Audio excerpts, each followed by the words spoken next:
Hallelujah, praise the lord. प्रभु यीशु मसीह के मधुर नाम में आप सभी को एक बार और प्रेमी सलाम और आप सभी का अभिनंदन और स्वागत करते हैं। और जैसे कि आप देख रहे हैं राष्ट्रीय जयशु मानव सेवा और आप सुन रहे हैं आशीष राजकुमार को, और मैं प्रभु में आप सभी का भाई आशीष राजकुमार, और मैं गुजरात की धरती से बोलता हूं और आप सभी को जागृति में लाने के लिए कोशिश कर रहा हूं। काफी लोगों को मेरा वीडियो देखकर जलन सी पैदाशी होती है। कोई बात नहीं, प्रभु आप सबको आशीष करे, क्योंकि आपके अंदर जो है वही आप प्रकट करेंगे, लेकिन हमारे अंदर जो है उस बात को मद्देनजर रखते हुए आपके सम्मुख पहुंचाना चाहेंगे। जिस परमेश्वर ने जमीन और आसमान का निर्माण किया है, क्या उस परमेश्वर ने आपका और मेरा बुरा सोचा है? कभी कभी नहीं। तो हम उसी परमेश्वर के सदस्य हैं और उसी परमेश्वर की बातें आप सभी के सम्मुख पहुंचाने के लिए हम कामयाबी पाने के लिए कोशिश कर रहे हैं। और लगातार हम अपना इज्जत नहीं बल्कि परमेश्वर का आदर और सम्मान चाहने के लिए कोशिश कर रहे हैं। जैसे कि आप और मैं देखते हैं इब्रानियों 11:1 में, उसमें लिखा है कि अविश्वास यानी कि आशा की हुई वस्तु का निश्चय और अनदेखी वस्तु का प्रमाण है। विश्वास को एक प्रमाण कहा गया है, एक रिजल्ट कहा गया है, एक छाप कहा गया है। आपके और मेरे अंदर, मेरे तमाम भाइयों बहनों, विश्वास नाम की कोई चीज ही नहीं है तो आप कहीं भी सक्सेस नहीं हो पाएंगे।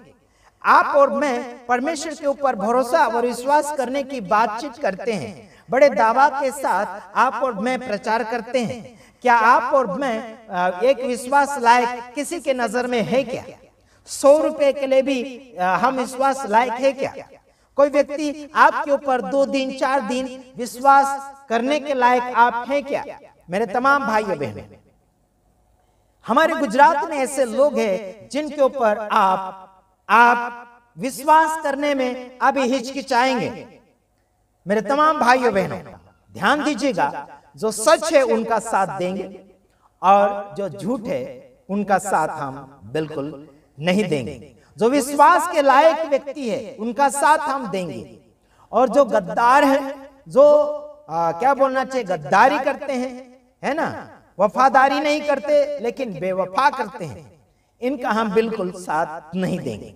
और ध्यान रखिएगा, जितने भी संस्थापक हैं बाहर देश के, मेरे जितने मित्र लोग हैं, मेरे दर्शक लोग हैं, तो ध्यान दीजिएगा, मुझे पूछिए कौन सेवक, कौन सा लीडर और कौन सा पास्टर कैसा है, आप मुझसे जानकारी ले सकते हैं, है ना। अगर उनका नंबर मेरे पास नहीं है या फिर मैं उन्हें नहीं जानता हूं तो जरूर उनका नंबर और उनका फोटो मेरे पास पहुंचा सकते हैं, ताकि मैं उसे चेक करके आपको उसका बायोडाटा बता सकूं कि असली है या फिर नकली है। हमें परखने का बड़ा सामर्थ्य और सच्चाई मिली है यार, बाइबल के वचनों के द्वारा। तो यहां पर लिखा, अविश्वास आशा की हुई वस्तु का निश्चय और अनदेखी वस्तुओं का प्रमाण है। हालेलुया। हम विश्वास से उस चीज को खींच कर ला सकते हैं जो हमने कभी देखा भी नहीं, ना ही आंखों से देखा और ना ही कानों से सुना होगा। ऐसी ऐसी बातों को भी आप विश्वास से खींचकर अपने सम्मुख हाजिर कर सकते हैं। यार, मैं सबका भला और सबका विकास चाहता हूं, बल्कि दगेबाजों का बिल्कुल नहीं। मैं भेदभाव करने में कभी भी किसी को मैं उत्साहित नहीं करता। मैं किसी का भेदभाव करता नहीं, बल्कि सबको मिलाने के लिए कोशिश करता। बल्कि जो व्यक्ति सुधरना ही नहीं चाहता है, हम उसके खिलाफ में वचन भी बोलते चले जाते हैं। हो सके तो व्यक्ति वचनों को देखकर या फिर समझ जाए और सुधार अपने आप में कर ले, तो उसी का भला होगा, ताकि वो लंबी जिंदगी और अच्छी सेवा कर सके। प्रभु ने सलामत रखे, ये दुआ हमारी लगातार उन सभी के लिए स्टार्ट रहेगी, हाजिर रहेगी। आइए अगला वचन हम देखने जा रहे हैं, भजन संहिता 115 का 16 वचन। हाँ, स्वर्ग तो यहोवा का है, परंतु पृथ्वी उसने मनुष्य को दी है। हालेलुया। स्वर्ग किसका है मेरे तमाम भाइयों बहनों? किसी लोगों ने कहा कि किसी और का है, कोई बोलता और किसी और का है, कोई बोलता और किसी और का है। मेरे तमाम भाइयों बहनों, स्वर्ग किसी ईश्वर का नाम का रजिस्ट्रेशन नहीं किया गया है। लेकिन मैं आपको एक बात बताना चाहता हूं कि कोई धर्म के नाम पर अलग अलग स्वर्ग और नरक नहीं रखे गए हैं। बाइबल के अंदर लिखा गया स्वर्ग और पृथ्वी का अधिकार मुझे दिया गया है, ऐसा करके यीशु ने खुद कहा। वो वचन आपको मिलेगा महान आज्ञा के अंदर, यानी कि मत्ती 28:18 वचन से लेकर आपको 20 वचन तक पूरी बातें खुलासा में प्राप्त होगी। तो आपको और मुझे संसार दिया, मतलब पृथ्वी दी है, इंसान को पृथ्वी दी है, ताकि वो पृथ्वी के ऊपर शान के साथ, शांति के साथ रहे और पृथ्वी से कुछ उपजा कर अपने पेट के लिए वो कमा सके और मेहनत कर सके। ठीक है, स्वर्ग तो परमेश्वर का है और स्वर्ग में एक दिन आप और मुझे पधारना जरूर है। हम धरती पर हमेशा के लिए नहीं रहेंगे, कुछ ही समय के मेहमान हैं मेरे तमाम भाइयों बहनों। इसीलिए कहता हूं कि हिलमिल कर आप और मुझे रहना होगा। कुछ ही समय का यह शरीर है, एक दिन मिट्टी में मिल जाएगा, क्योंकि मिट्टी से बने हुए मिट्टी में मिल जाएगा। हो सकता है कुछ लोग कुछ ही सालों तक जीते हैं, कुछ लोग 40-50 साल, 60 साल, 70 साल और 90 साल, 80 साल या 110 साल, 120 साल, है ना, उससे ज्यादा पता नहीं जीते या नहीं, मैंने तो सुना नहीं। 120 साल तक लोग जी सकते हैं, ये मैंने देखा भी है और सुना भी है।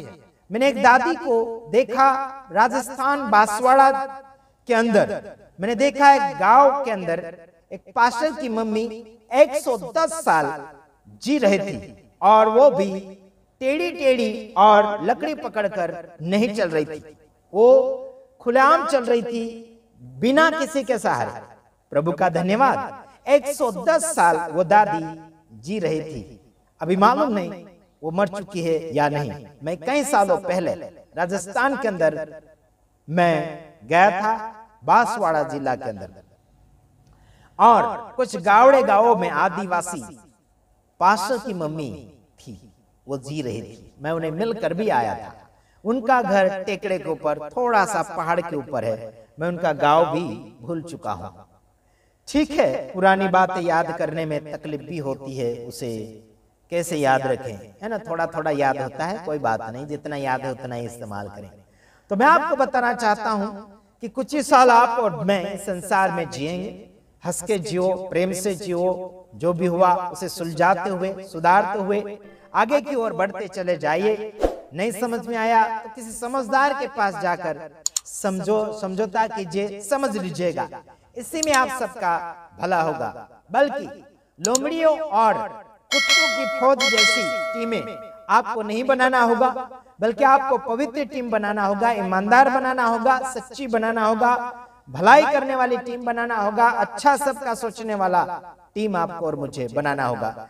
तब जाके आपके ऊपर लोगों का भरोसा होगा, तब जाके आप एक विश्वास योग्य सेवक सेविका, विश्वास योग्य आप विश्वासी भाई बहन हो जाएंगे। आपके ऊपर लोग विश्वास करेंगे क्योंकि आप ईमानदार बनेंगे, क्योंकि आप सच बोलेंगे। क्योंकि आजकल विश्वास करना विश्वासी रेवरेंड बिशप के ऊपर भी कठिन हो चुका है। इसीलिए बोलता हूं कि विश्वास को आगे कीजिए और आप विश्वासु बनिए। जिसके अंदर विश्वास है उसे विश्वासी कहा जाता है, उसे विश्वास लायक कहा जाता है, उसे ईमानदार कहा जाता है।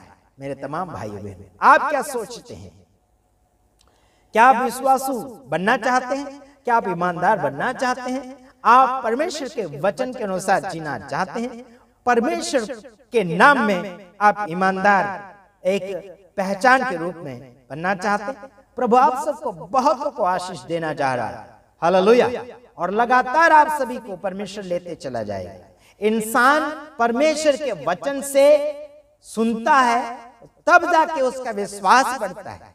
लेकिन आज संसार में हजारों वचन लोग सुन रहे हैं, लेकिन इनका विश्वास नहीं बढ़ पा रहा। क्यों?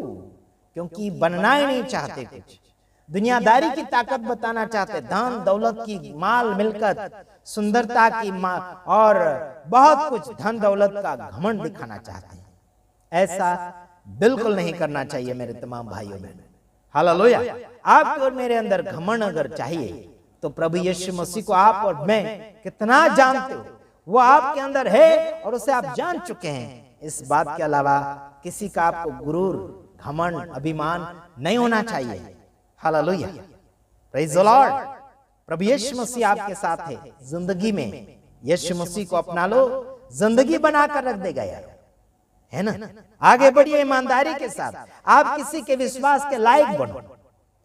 हमें भी किसी का विश्वास के लायक बनना है। किसी को आप आगे बढ़ाना चाहते हैं, लोग आपके ऊपर भरोसा करेंगे।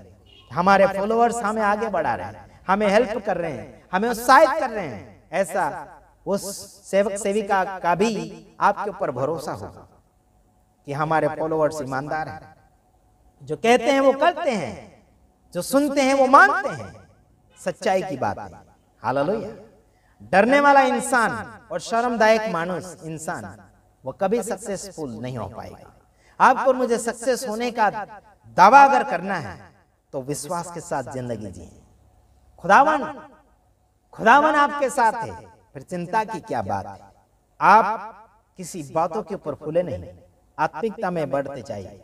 प्रभु आपके साथ। सीमाएं मत बनाओ सेवा की, तेरा मेरा मत करो, भेदभाव मत करो, है ना। जात पात का भेदभाव मत करो, है ना। धर्म और जाति का भेदभाव ना करें, सबको अपना बनाते हुए आगे की ओर बढ़िए। सुधरना चाहता तो जरूर अपना बनाइए, नहीं सुधरना चाहता तो उसे निकाल दो, जाने दो, उसकी हालत में उसे छोड़ दो। हम किसी का बुरा नहीं चाहते, वो अपनी मर्जी का मालिक है ना। हम बस परमेश्वर की मर्जी बताएंगे, सामने वाला क्या चाहता है, कौन सी मर्जी के साथ जीना चाहता है, फिर देखते हैं आगे कौन जीतता है, कौन हारता है। मैं आशा करता हूं कि आप विश्वास में जागेंगे, आप दूसरे के लिए विश्वास का लायक बनोगे और दूसरों को भी आप विश्वास के लायक बनाओगे और आप भी दूसरों के ऊपर विश्वास कर पाओगे। ऐसे व्यक्ति तैयार करो। आप विश्वास से बहुत कुछ बना सकते हैं, बहुत कुछ कर सकते हैं। जिंदगी आपके साथ है तब तक अच्छा कर लो, वरना जिंदगी आपसे चले गई दूर तो आप किसी काम के नहीं रहोगे। भले आप कितने भी माल मिलकत के होंगे, भले आप कितने भी सुंदर होंगे, आपको घर से उठाकर कब्रिस्तान में डालना ही पड़ेगा। समझ आता है मेरे तमाम भाई बहनों। जब तक आपकी सांसों की धड़कनें चल रही है तब तक आपकी इज्जत है, तब तक आप धरती पर रह सकते हैं, तब तक किसी के घर में आप पधार सकते हैं। अगर जिंदगी नहीं रही तो आप किसी के यहाँ नहीं पधार सकते और ना ही किसी के लिए कुछ है। नाता आपका टूट जाएगा। जब तक जिंदा है तब तक नाता बना लो, तब तक रिश्ता बना लो, तब तक संगति बना लो, तब तक दोस्ती बना लो, तब तक सुधारा कर लो, तब तक सवार कर लो, विश्वास की जिंदगी बना लो। God bless you. आमीन।